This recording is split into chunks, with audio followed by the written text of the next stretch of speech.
It happened in 3 different places last Thursday, 1 last Friday, then at least 5 locations last Saturday, including Morgantown, West Virginia.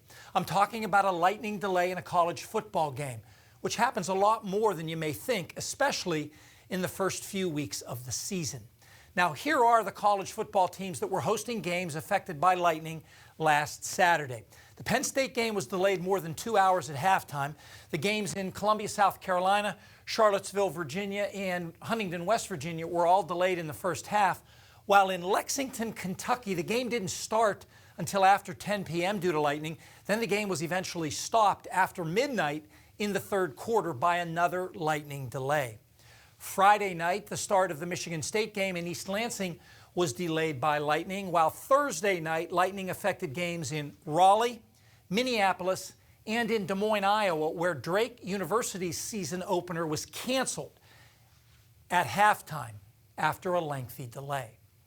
Now, here's a climatology of autumn lightning. So this is September through November, derived from 10 years worth of data, courtesy of WxYz, which runs a national lightning detection network.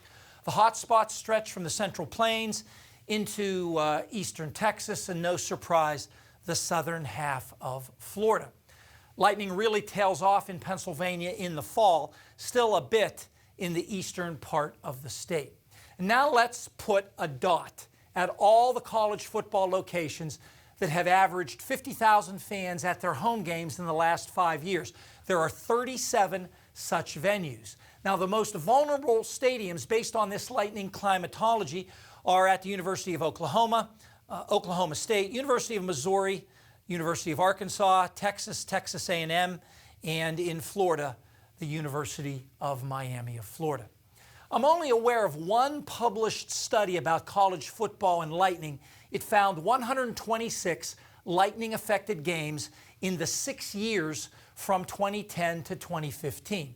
Texas and Florida, with 20 and 15, by far have the greatest number of games affected. No other state had any more than 7.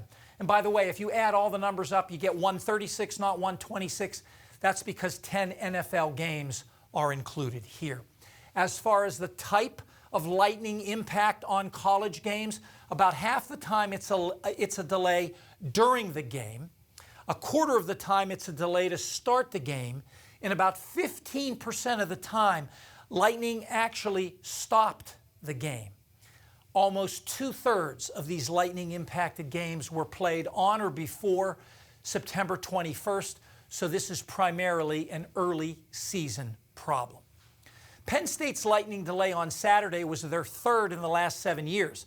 The Michigan State game in East Lansing in November 2017 was delayed more than 3 hours in the second quarter, while the start of the Pitt game in Beaver Stadium in September 2019 was delayed about a half hour. What about the weather for the home opener this Saturday?